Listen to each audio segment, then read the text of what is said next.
Bonjour, nous sommes aujourd'hui ce matin sur le terrain de football qui réunit plusieurs équipes en compétition.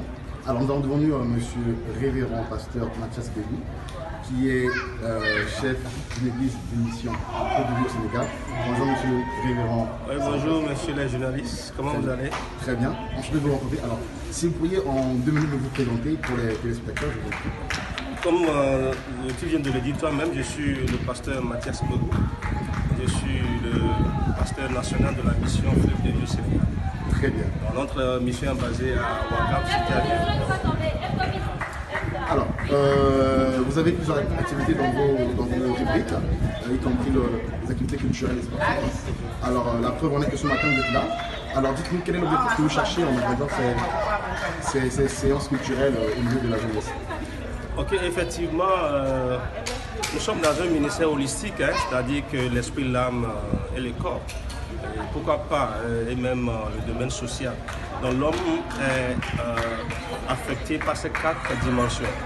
Alors donc, après le spirituel, nous sommes aussi dans le social et dans le culturel.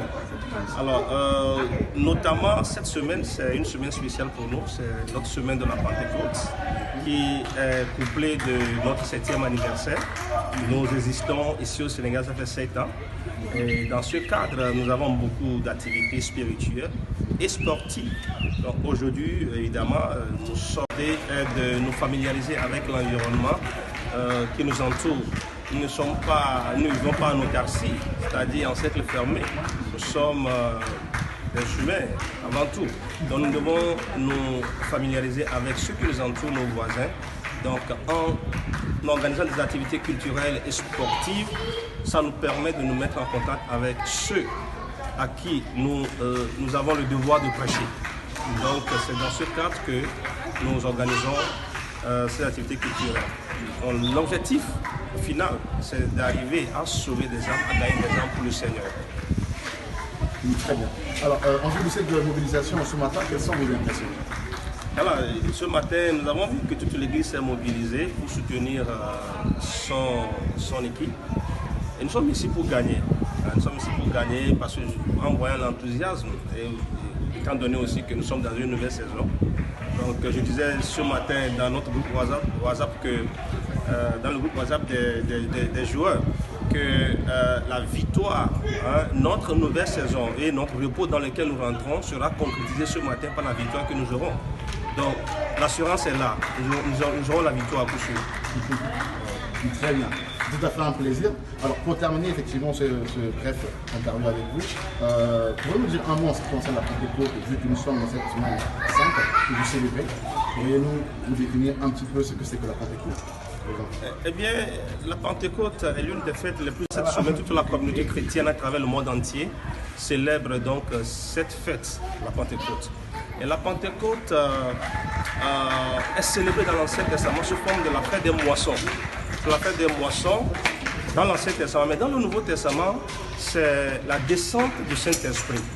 Et si nous voulons faire le parallèle entre l'Ancien Testament et le Nouveau Testament, eh bien, cette descente du Saint-Esprit, n'est-ce pas, entraîne la moisson des âmes. Alors, c'est une promesse qui a été faite dans Joël chapitre 2, qu'au dernier jour, Dieu va déverser son esprit sur toute chair et toute personne, et même les serviteurs, les servantes, les esclaves vont recevoir le baptême dans le Saint-Esprit, la manifestation du Saint-Esprit, la manifestation des dons spirituels. Donc, la descente du Saint-Esprit, un autre aspect très important aussi, c'est que c'est grâce à cette descente du Saint-Esprit que l'Église de Jésus-Christ est née. Vous voyez combien de fois cette fête est très importante. Donc nous sommes dans cette période et l'apôtre sera demain dimanche qui va véritablement commémorer cette descente du Saint-Esprit où dans Actes chapitre 2, les apôtres étaient dans la tente en train de prier et subitement ils ont commencé par entendre, n'est-ce pas, un bruit.